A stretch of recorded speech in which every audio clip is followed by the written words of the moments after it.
Okay, great. Sorry about that, Julie. Also want to introduce some of our city officials that have joined us and ask them just to say a brief hello. First, we have from the City of Toledo, Mayor Wade Kapsakevich. Mayor, if you'd like to greet the audience.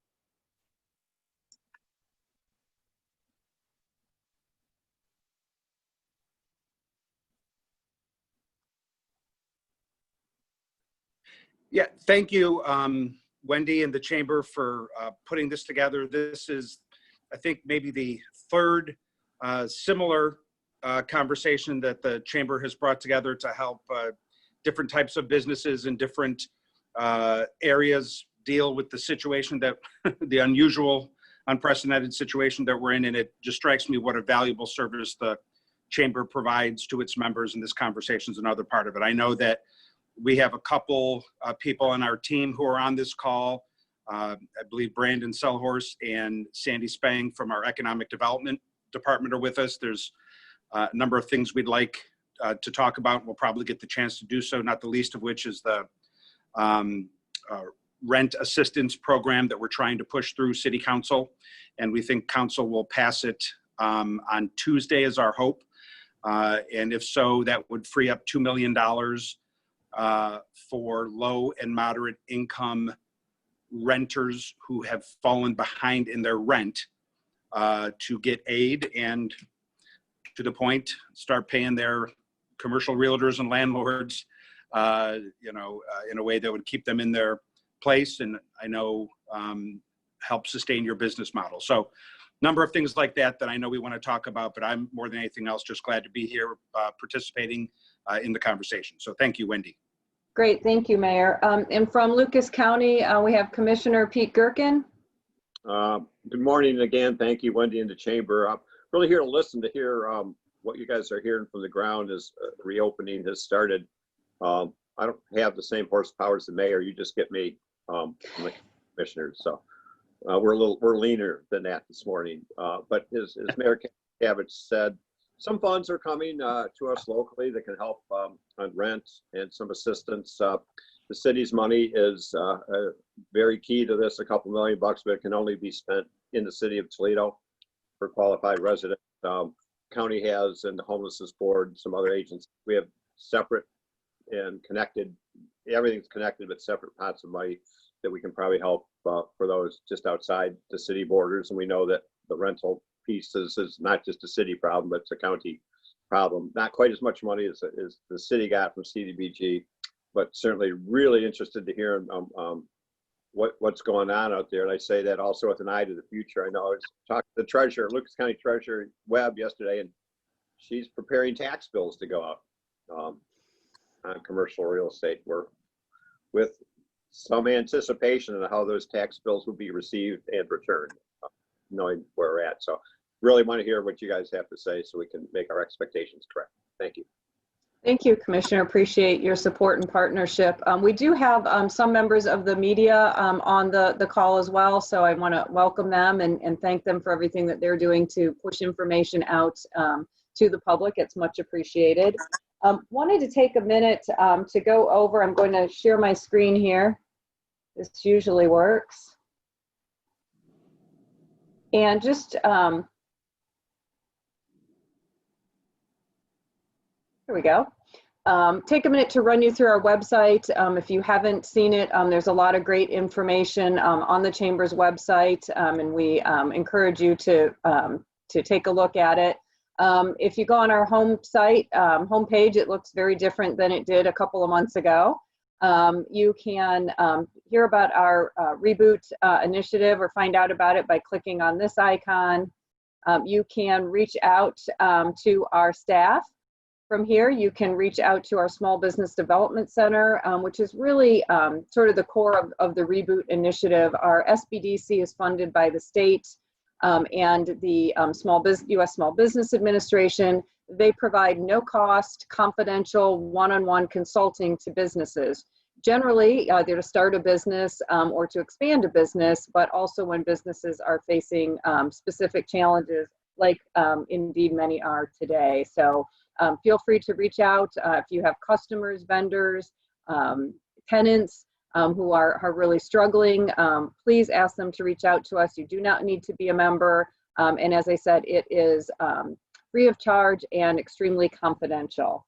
We also have the health department's guide and business checklist that we help put together, the business checklist, going beyond some social distancing and other things, but things that businesses should be thinking about, recalculating their break even, looking at costs, looking at how to deal with reduced revenue. Again, all of that will help them to pay their landlords and their other vendors. So again, if it's something that a small business particularly might be struggling a little bit, these are great resources for them to access. You can also click on our webinar page. You can submit your webinar to be listed if you're part of an organization. And you'll see here we have the business reboot for real estate is listed.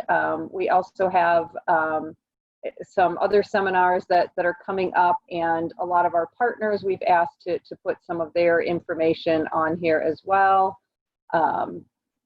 So this is a great place to go to look at not only the Chamber's webinars, but webinars from our other partners as well. And I go back here.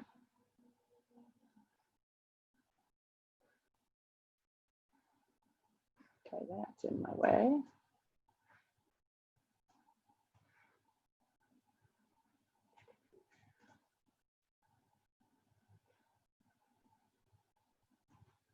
Here we go. Go back to our Reboot page, and we also have some other resources on the right-hand side. We also have our business reboot policy recommendations. We took our public policy agenda and looked at it in terms of how the recent pandemic might affect the types of public policy issues that we would want to work on behalf of business. This is the opinion of the Chamber and its board of trustees, and not necessarily the other organizations that are part of the Reboot initiative. Again, a lot of things that do have to do with property taxes and some other things. So take a look at that, and we welcome your input and opinions. Our partners are listed here. You can see just quickly the Regional Growth Partnership, the Port Authority, Connect Toledo, Destination Toledo, the City of Toledo, Lucas County, the Lucas County Public Library, BGSU, Lords Owens, University of Toledo, Employers Association, LISC, Toledo Community Foundation, United Way, Jumpstart, Ohio Small Business Development Centers, Minority Business Assistance Center, SIFT, and the Manufacturing Extension Partnership. So again, many organizations are part of this effort, and we appreciate their support. Really, this is about all of us working together to make sure that we're not duplicating services and make sure that we're getting the most up-to-date information out to the business community to the best of our ability. So at this point, I want to move on to, we do have a couple of formal presenters that are going to talk with us today, and then we really want to open it up to Q&A and conversation. We have about 41 participants on the call right now. I was going to mute all, but I see that all of you have already done that, so this is a group that's pretty familiar with these meetings. But again, you can ask questions by raising your hand, by entering them in the chat room. I will do my best to not get distracted and keep looking at that. Or you can take yourself off mute and interject if you like, and take questions in one of those three ways, or any of those three ways. But right now I want to introduce Megan Foose, who is Chief Executive Officer of Northwest Ohio Realtors. We work very closely with the Realtors on lots of different things. And so during this pandemic, that's certainly no different, continues to be one of our strong and natural partners. So Megan, welcome. Thanks, Wendy. Thanks for having me. I think you have my presentation, yes? I do not. Julie, do you? Yes, I will share that. Okay, Thank great. you. Shoo. I mean, I would have made it work, right? But it's much better. Right. Like, the graphics are better than looking at me for sure. I know I've got a couple, at least I've seen some names pop up here on the participants of members. So if you are one of my members out there, and feel free to interject at any point too on these this information.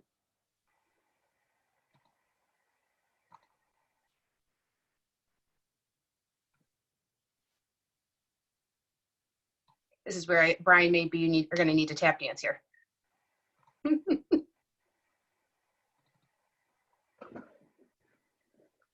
Excellent. Can everybody see that? Yes. Okay. And actually, I'll go to the next slide, please. Julie, thanks. Just to give you some brief background of who Northwest Ohio Realtors is, and if we could go to the next slide, there we go.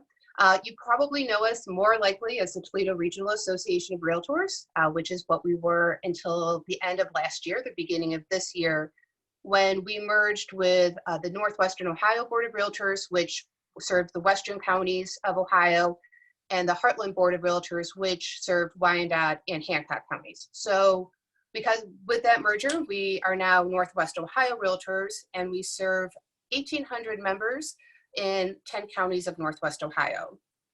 Next slide, please. What we do, we obviously advocate and represent for our members, but we own and operate the multiple listing service here in Northwest Ohio, which has about 2,000 members in it. We provide education and marketing materials for our members. We help enforce NAR's Code of Ethics and make sure our members are abiding by those. And then we work very closely, obviously, with the Chamber and other groups to advocate for private property rights for both our members and homeowners. In addition, which I'm going to share with you here in a minute, we provide monthly housing statistics, and we send those directly to our elected officials and the media, but they're also available for the public on our website, nworealtors.com.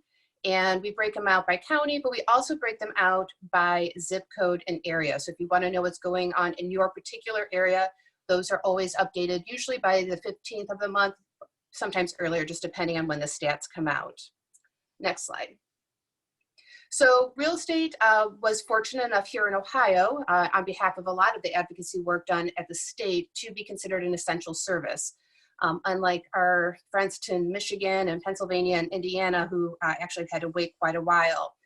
Part of the reason why real estate, I know I've gotten this question quite a bit, why real estate and why was it an essential service? And here you can see what the economic impact on real estate is in Ohio. And so on average, when a home sells in Ohio, it generates almost $53,000 back into the economy.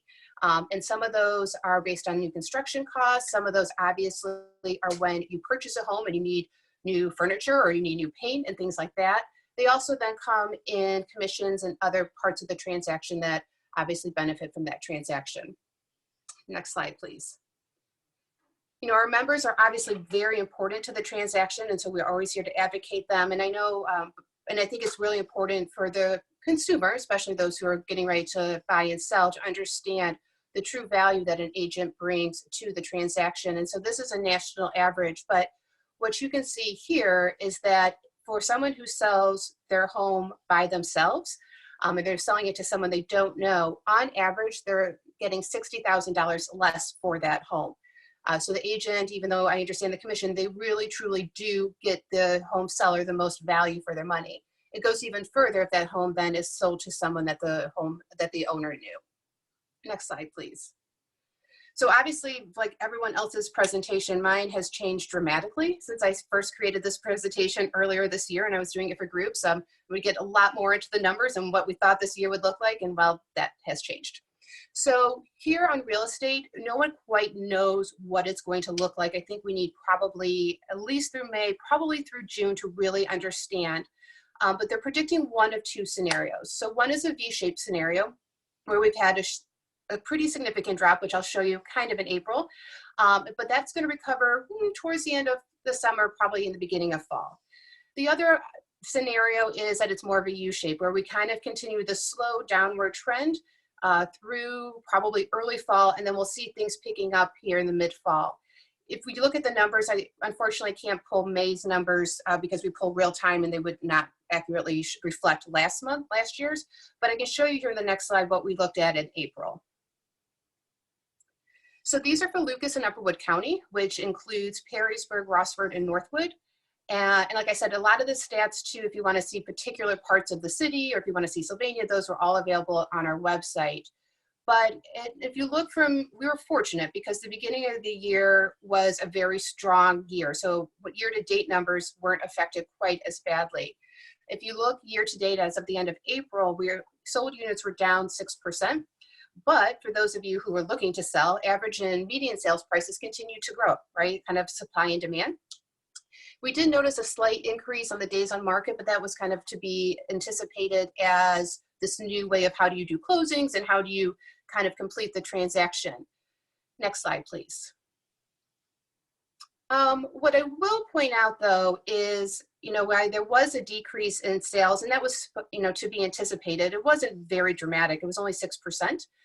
And a lot of that, if you look at this right now, especially when you're looking April 2020 to April 2019, it's our lack of listings. And this has been a trend that we've been seeing for the last few years, is that our demand is much, much higher than our supply.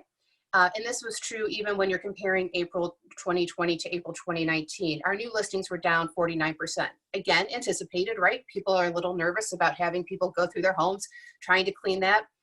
The flip side is, and I'll talk about this in a minute too, is our members are getting very creative to make that a safer and a simpler process. So, I think the moral of the story here is that sale prices continue to increase even when you're looking at April 20 over to April 2019. The buyers are there. Luckily, we are seeing some pockets of new construction, but we're suffering, as we have been, from a lack of supply. Next slide, please. So here's like I said, the important message is now is a great time to sell. We are getting creative. Our members are doing some amazingly wonderful things. Showings have continued. I got a lot of questions when everything was first shut down if agents were still allowed to have showings, and the answer was yes. Those were never stopped, but they got more creative in how they did that. Open houses have become more virtual, and virtual in a couple ways, whether that is a virtual tour available where they can view, a customer can view the property, but they also are doing virtual open houses where the agent's at the property by themselves and they're doing that open house via Facebook. If it is an actual in-person open house, we do recommend that only one family enters the home at a time. Everyone else waits in the car. Many are requiring masks. We do ask the homeowner that they would go ahead and open everything, turn on all the lights, so that kind of eliminates some of the touching that goes on, but they are still permitted. As I said too, we are definitely seeing the demand there. I hear multiple times of offers being written on coming soon properties, and one of the rules of a coming soon property is that it can't be shown.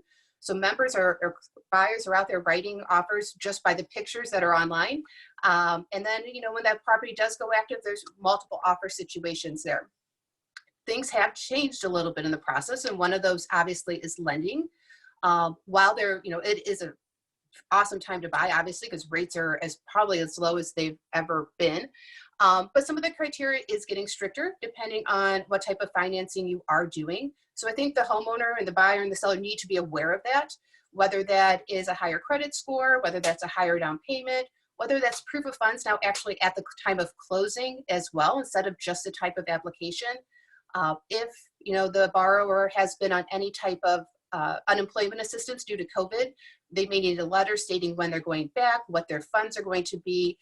As always, probably more documentation, but the process is still strong. I know Brian just forwarded me an article today reiterating that mortgage applications are increasing and are in the rise. So it's still moving forward quite a bit. The closing process has changed, as you can imagine. The days of everyone sitting around a closing table are probably not going to happen for a while. I know many title companies are asking the agents to participate via Zoom or Facebook or Live or something like that, not actually in the room. We have seen plenty of instances where closings may happen in a parking lot, and the title agent gives the paperwork to the client, is there to answer questions, but the paperwork signed in the car to kind of eliminate that face-to-face contact. We've also gotten creative with appraisals. One of the things that the MLS has done is increase the number of pictures that are allowed in the MLS, so that and it's the not pretty things that are in there, whether it's the basement or different parts of it, so that the appraiser can actually use those photos to make their appraisal instead of actually having to go into the house. Next slide, please. So NAR just had their mid-year conferences, which typically take place in Washington, D.C. every year, and that was all done via Zoom this year, which was a whole different experience for those of us that are used to attending an in-person conference. But here's the forecast that NAR's chief economist, Lawrence Yun, predicted here coming in the next year or two. And you can see that last year, and these are national statistics, but here in Lucas and Upperwood County, we tend to follow pretty close to national averages as far as percentages, obviously not sales prices and things like that. But they anticipated last year home sales prices rose 4.8%. Sales were pretty flat. The 2020 forecast is that prices will still go up a little bit, but there will be a 10%, maybe a 15% decrease overall for the year. But that picks right back up in 2021. So you can see that the home prices continue to go up, sales continue to grow up. And honestly, that forecast really is all dependent on inventory. If we can get the inventory back up, we can get the sellers back out there, the demand for those homes is there. And I think this is where I hand it over to Jason.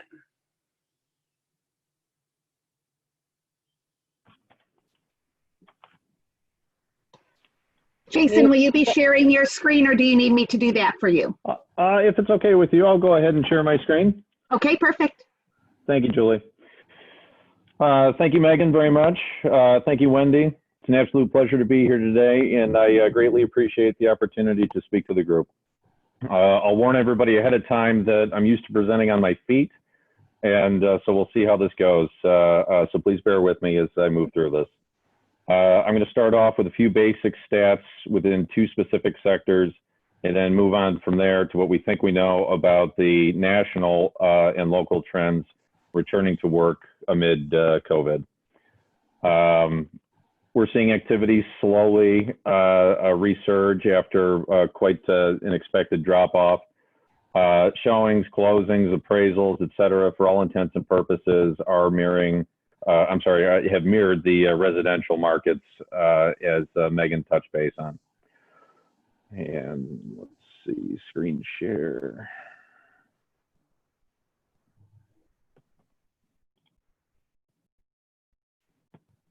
Okay, there we go. Again, I'm going to start off very quickly here with two sectors, specifically office and industrial. Twice a year, we take a physical accounting of all vacancy, occupancy, lease rates, et cetera, within structures over 5,000 square feet. I've included office and industrial as these two are most commonly requested reports. Happy to supply retail and multifamily if anybody would like to take a look at them. And then I will move on from there again to more of the national and local trends that we're seeing in terms of a return back to the workplace. And I apologize, our new reports are in the process of being created right now as we speak, so we're going to have to go based on the end year 19, beginning year 20. As you can see by the attached chart, positive absorption from the previous reporting period of over 164,000 square feet in terms of office. Vacancy is marginally down to 16.6%. Lease rates also increased to $18.06. All in all, pre-COVID, our largest office-related concern was construction costs consistently outpacing those of rental increases. Next slide. Asking rental rates again, $18.06 per square foot. As you can see by the bar graph in the lower right-hand corner, certainly not terrible, an upward trend consistently here since 14. Moving on to industrial. While vacancy has increased marginally to 4% from the last reporting period, we're still seeing a pre-recession low vacancy, as the graph indicates. While lease rates fell marginally, this is largely attributable to the absorption of more valuable, newer product that we've seen either constructed or come to market over the coming years.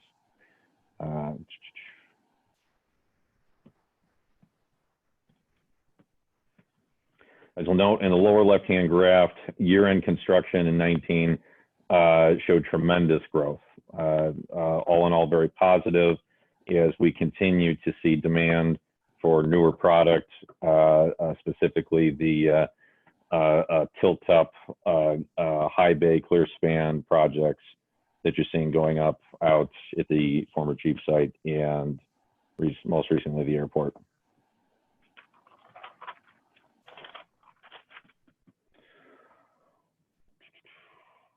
Okay, moving on to national trends.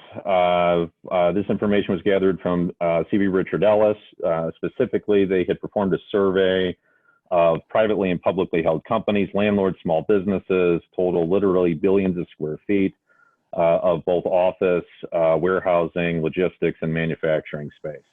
And the idea here was just come to an understanding of what coming back to work looks like in the COVID environment. Now, as Megan mentioned earlier, this information, although it's only 15 days old, could be viewed as stale, given just what we're seeing in terms of a constantly shifting, constantly changing target.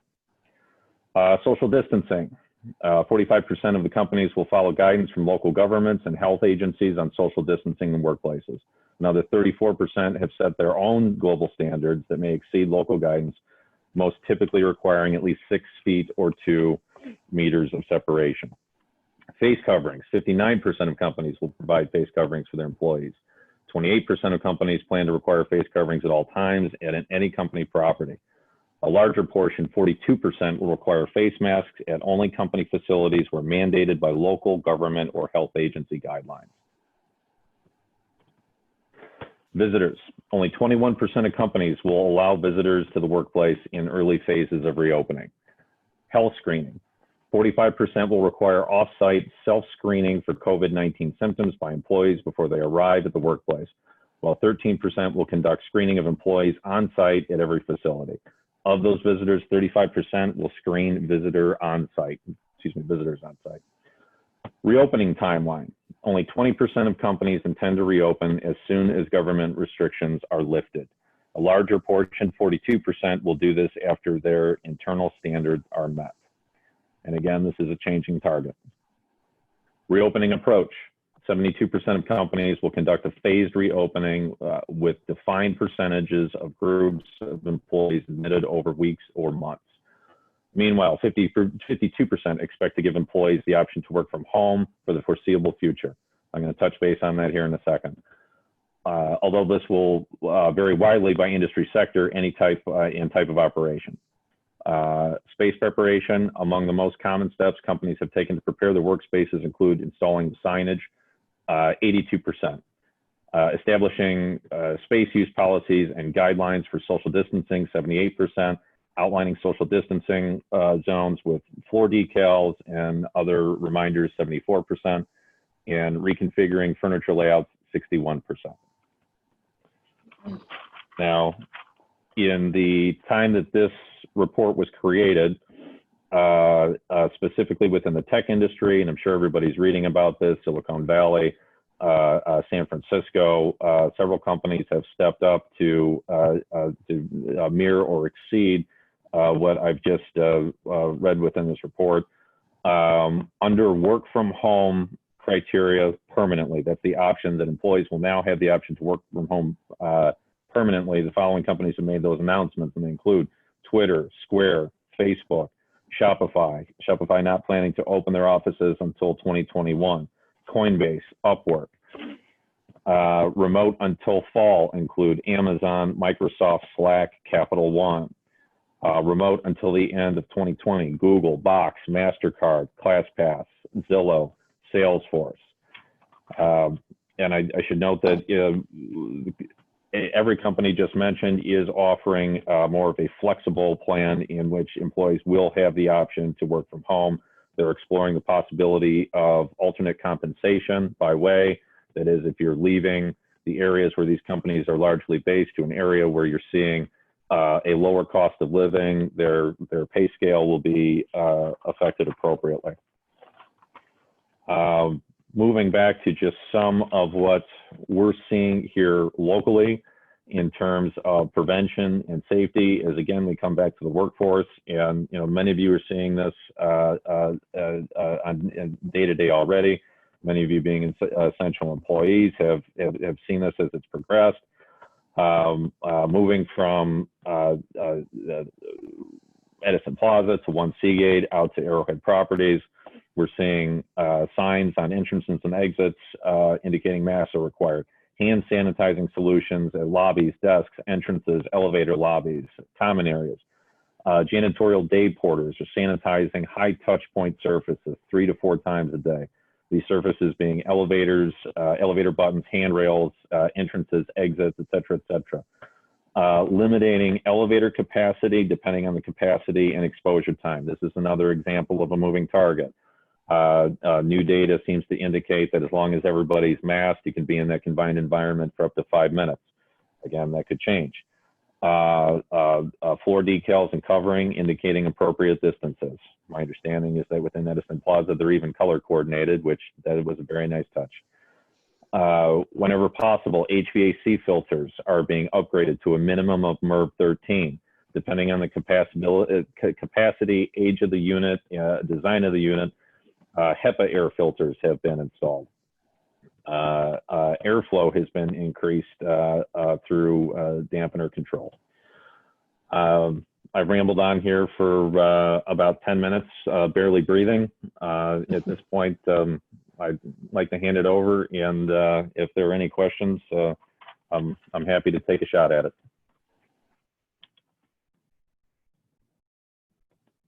Thanks, Jason. I know there was a one question about multifamily homes. So I don't know if you have something to share on that now, or I can let you know who requested that, or if you look in the chat room, I think you can see that, and you could respond to that.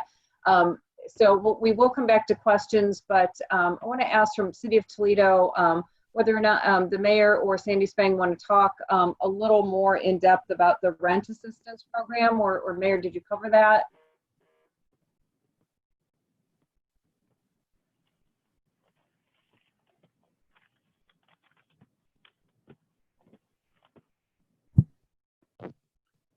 Wendy? Hi, Sandy. All right.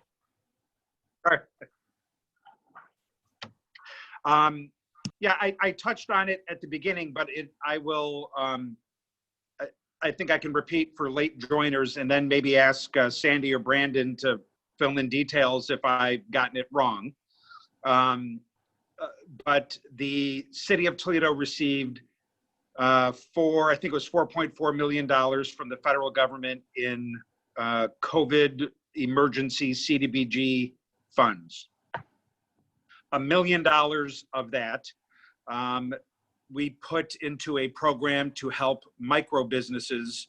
Our intent is to loan out $5,000 grants to 200 businesses to help them get through this tough time.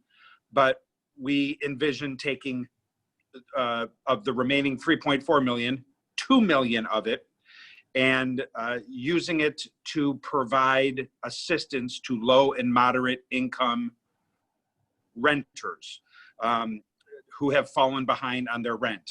I believe that these would be folks who began missing payments, I think in April and beyond. I think that was the cutoff. So there's an indication that these are not necessarily folks who are chronically delinquent or who are always late paying their rent, but there's some evidence that it began and was caused by the COVID crisis. We introduced that ordinance to City Council yesterday. It still has to get passed by City Council, but based on the reception, my anticipation is that it will probably pass this Tuesday. And then we'd have a $2 million pool of resources that folks can apply for to help them pay rent, which is good for them, but also good for realtors and landlords. So that's just the and obviously the application process will be available through our website and other forums like that. That's the general overview. We're also joined on this call by Sandy and Brandon, and my sense is that they might be able to fill in some of the rough edges that I was not able to do. So I don't know if, Wendy, I'm allowed to kick it over to Sandy. Yes, that's absolutely. I'd like you to do. Absolutely. Okay. Thank you, Mayor. You did a great job. Hello to everyone on the call. It was good to see Megan presenting. And, I think that when you look at the impact of both the micro enterprise grants that we're making and the rental assistance, these are going to have a very important indirect impact then on the landlords that hold those properties. I can tell you that among the folks who've applied for the micro enterprise grant for the very smallest businesses in our community, many of them have asked for rental assistance. And that's because for a very small business, the Paycheck Protection Program, so focused on payroll, didn't give them much to work with for rent. And we recognize that. That also included some funding for safety items, plexiglass barriers, personal protection equipment, as well as restocking lost perishable products. So we really tried to focus on those things to help those businesses survive. And obviously that has an impact on their commercial landlords. But I think the rental assistance is going to be good news to multifamily landlords. I think that it fills a gap again in our community that's really important. So I guess the other thing that I would say at this point, just that we are using those care dollars directly to push those directly out into our community where the need is the greatest. And as the mayor said, the key here is this is COVID recovery money. The rent in arrears really does need to be during the COVID period. It can't be chronic, late rent. Has to be a direct effect of the COVID emergency. This, the other thing that I would add is that although this is a time of great challenge in the real estate market, it's also a time of opportunity. And I'm sure that some of you have been reading very carefully the new tax provisions in the CARES Act. And certainly one of the pieces that I think is really important is the qualified improvement property correction. From the 2017 tax cuts, that ability to take that 100% depreciation on qualified improvements rather than the 100% one-time improvement. I think that's a wonderful opportunity, and we in Toledo have a lot of properties that would be perfect for that kind of customer that's looking to use that qualified improvement program. And I would also say that we have a lot of incentives that we can apply to properties. The key here is to bring your clients to us early. We can't guarantee that any particular program is going to fit a property, but if you bring them to us early before they've made the final selection of a property and before they have begun any kind of development, we have our facade grant, the big plan, the business incentive grant, we have our economic development loans, our community reinvestment areas where there are some tax incentives, and being able to connect you to historic tax credits. So we would just love to hear from you early on as you have a client that's considering a property in the city of Toledo or just looking for opportunities in the city. We would like to be there early on to help make that process, that project work. So Wendy, I'll send it. Thank you. Yeah, there are a couple of questions coming in. One of them is, and you can all see them, but this is a good question. Not sure who wants to field this, but specifically, I guess, with the city's program, if you're, granting money to individuals, what kind of assurance is there that they're going to use that money to indeed pay their rent? So I really wish we had someone on from Department of Neighborhoods, because those mechanics are really going to be in their department. But I can assure you, these are HUD dollars. These are coming from the federal government, and they come with lots of strings that we have to be very careful about how we use them. So I can't speak exactly how that's going to happen, but I can say with confidence that there will be mechanisms to safeguard that, to make sure that I wish I could give you more detailed information. Perhaps when that, as soon as that gets worked out or is pretty close to being worked out, we could have one of these calls with Department of Neighborhoods, and we can invite, landlords to participate in that call. They may have, or maybe sooner than they figured out, because they may have some good input on how you might be able to do that. Exactly. That would be something we can do, and we certainly also can provide you with the information for the Reboot page. Yes. And I know you're keeping that up to date, and we could make sure that was available as well. Perfect. But Great. We'll get some information on that. Great. Hey, Commissioner Gerken here. The city and the county are both received money to do that. And I think the mayor and I have assigned staff members to kind of do a whiteboard exercise. There's several different pots of money coming this, both to LMHA, to the county, to the city. And Sandy's right. Sometimes the HUD money is the devil's money, and you have to understand how it operates. At least from the county's perspective, we're still doing some deep dive on research of seeing how those buckets of money can flow out to the community. That's a great question. Can it be granted to the arrearage directly to the landlord? I'm not sure.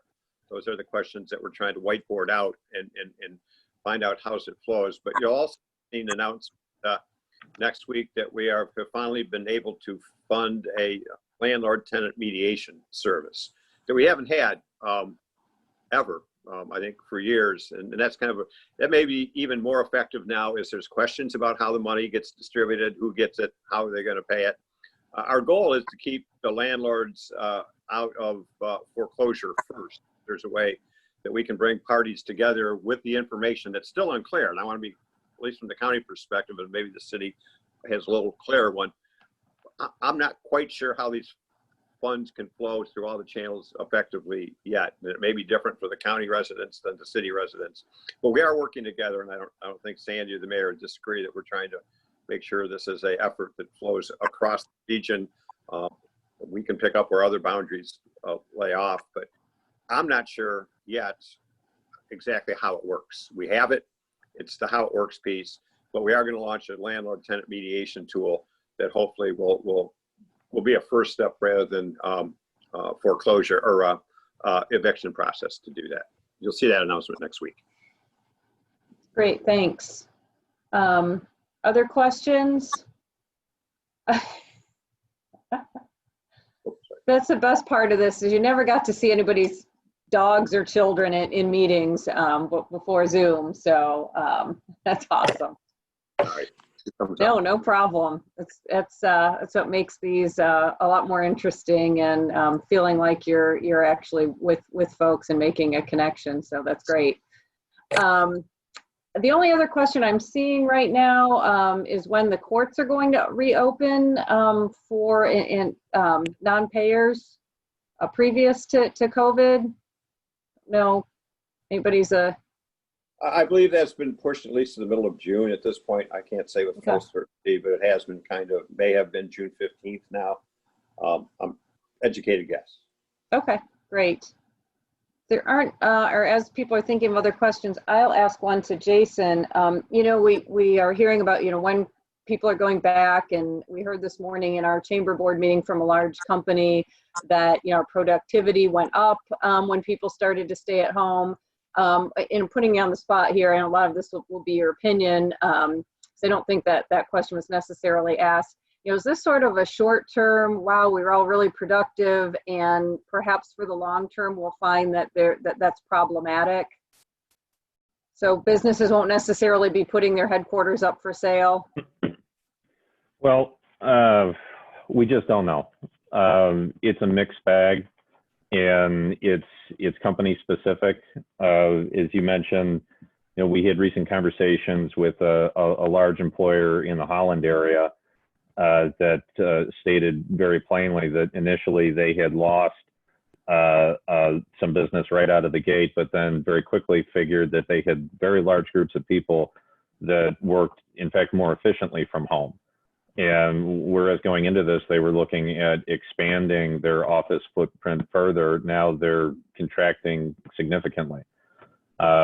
We have a large employer in the Arrowhead area that has said, we're not coming back until August, and when we do, we're going to need to talk about perhaps downsizing for the same reason.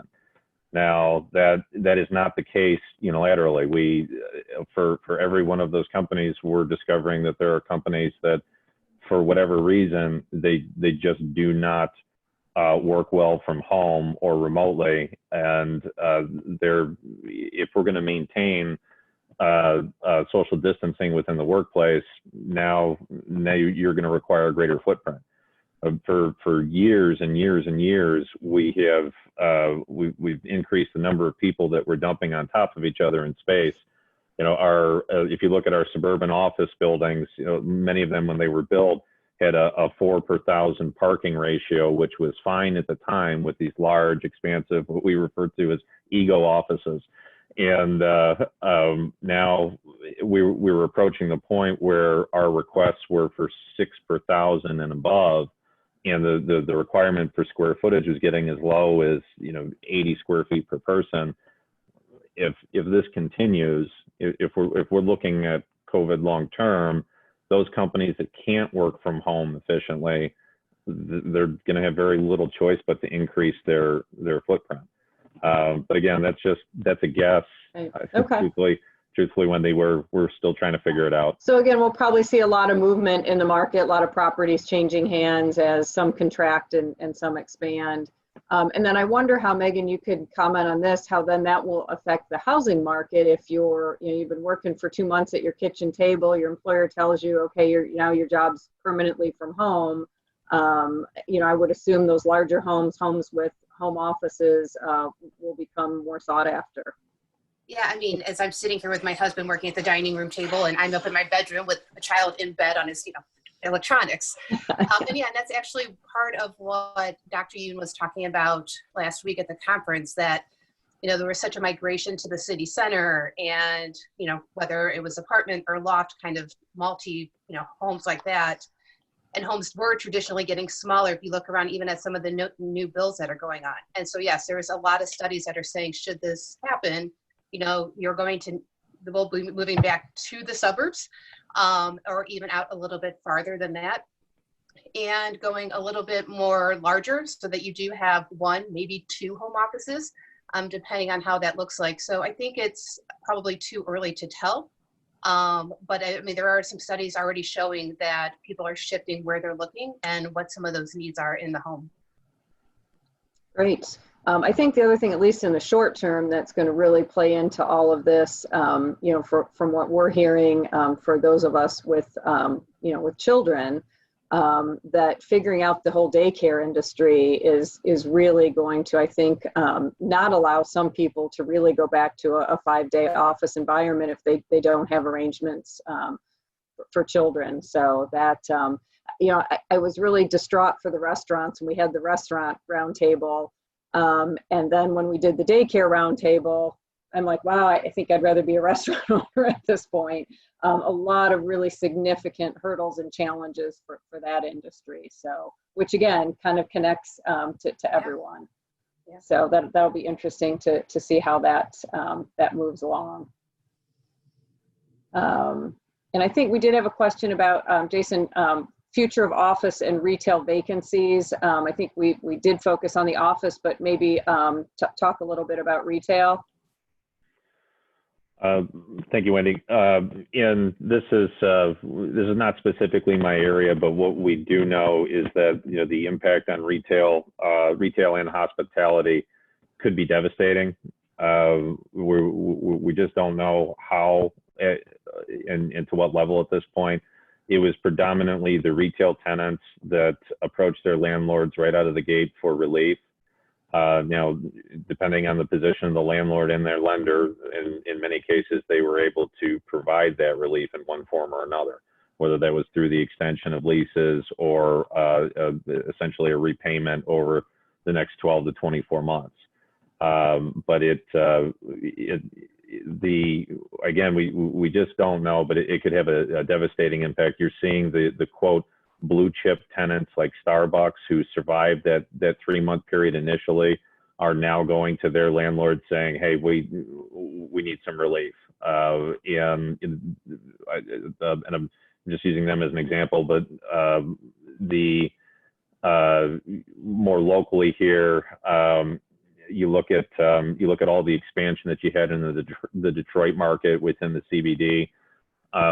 They're forecasting that as many as 50% of the new to that market retailers could fail, will not recover. So we just don't know, but I think one thing is for certain, we're going to see a lot of volatility on one way or the other. Great. Well, I think the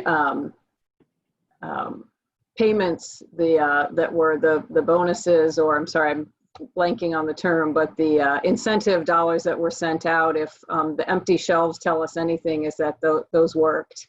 Try to buy a TV right now on, national or local, and they're gone. So I think people spent those incentive checks, which I guess is what we wanted them to do. So hopefully that translates into some increased sales tax for our municipalities. There is a question, if we just maybe, I think I know the answer to this, but I'll let the official folks comment on it. The $2 million from the city of Toledo is just for residents, correct, Sandy? And I don't know if the mayor's still, I know he had to leave. And then the other loan program would be for commercial and multifamily. Can you speak to that, Sandy? That's exactly right. The proposed $2 million program will help residential renters. The microenterprise grant, which the deadline has passed on that, we are now processing those applications. Those are that would be for commercial rent, although there are a few home-based businesses in there as well, but most of them, the rent is in a commercial space. But the new $2 million commitment is entirely for residential renters. And how many applications did you get for the microenterprise? Well, a bunch. Yes. But it was interesting because you had to create an account and you had to hit apply just to be able to get into the application. And then I think some businesses realized they didn't qualify. So we have about 265 applications that we're considering. So we're really excited that we're going to be able to help the majority of the applicants.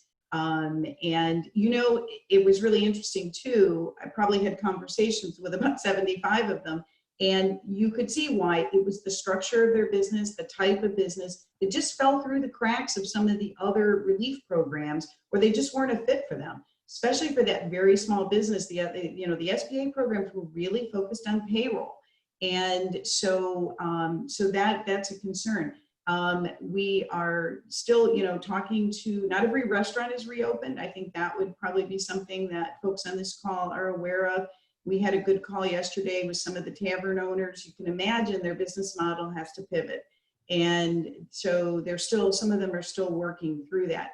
I think that's a trend statewide and nationally, that some restaurants are taking a little bit more time as they really refine what their program is. But we do know that some of them are probably going to make the decision not to reopen, especially if the owner is older. So that there may be entrepreneurial opportunities coming forward, in some of the commercial kitchen spaces. We're hearing from a lot of businesses in every industry, really, in every size, but specifically more of some of the industries we've been talking about. They're not open because they can't get their employees back. And I think, should that extra $600 not be extended, I think you'll see a whole lot of people getting back into the job market in August. And my thought is that's when you may see a lot more restaurants and retail open, because you'll have more people going back to work. So I agree, Wendy. And today Congress is possibly going to vote on some changes to the Paycheck Protection Program. And a lot of us are watching very closely to see how that develops. Yep. But moving those goalposts on the Paycheck Protection Program so that it extends the amount of time that businesses could utilize that program and aligning it more with that enhanced unemployment. So fingers are crossed that's going to happen, and that could make a real difference too, as businesses wait to see what happens with that. While you're maybe thinking about a couple other questions, or we're getting close to our hour time frame, if you want to hear more about the impact of long-term unemployment, concerns about a second wave of COVID, and some other forces driving the market, we have brought our Focus on Business back in a virtual forum. We partner with the Regional Growth Partnership and the Port Authority on that program. It will be held virtually through Zoom, June 3rd at 11:30 to 12:30. We haven't figured out a way to serve folks lunch, so you're on your own on that one. But our guest speaker is going to be Jeff Korzenik, who is the Chief Investment Strategist for Fifth Third Private Banking. Jeff has spoke to our group before and is always very popular and gets great great reviews. He has a lot of great information. He'll have some national forecasts as long as some state and regional forecasts. So hop on that Zoom call. We are actually charging for that. Just a nominal fee of $15 for members and $20 for non-members. And like I said, lunch is on your own, obviously. Are there any other questions before we close out? Any of our speakers have any parting comments, Pete?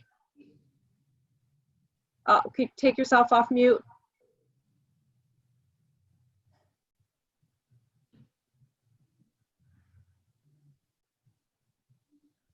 Anyone else? You might be figuring out how to get back on.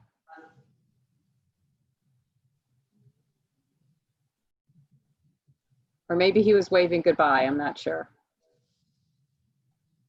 Well, again, thank you all very much for being here. Thank you to Megan and Jason for kind of going out on a limb. And I'm sorry, Jason, I asked you a couple of loaded questions there, but again, just your opinion. We get that for sure. Great insights. We will continue to pull groups of people together. Want to thank again all of our Reboot partners who are working with us to put some of this information together. Please go back to our website for information and news. And again, for some of those businesses that really are struggling and maybe don't have a great sounding board or folks that they can work with, tell them to reach out to our Small Business Development Center to get some one-on-one confidential, no charge consulting on how to keep their businesses successful and thriving. With that, again, thank you all for attending today, and have a great rest of the week and enjoy the great weather. Thank you.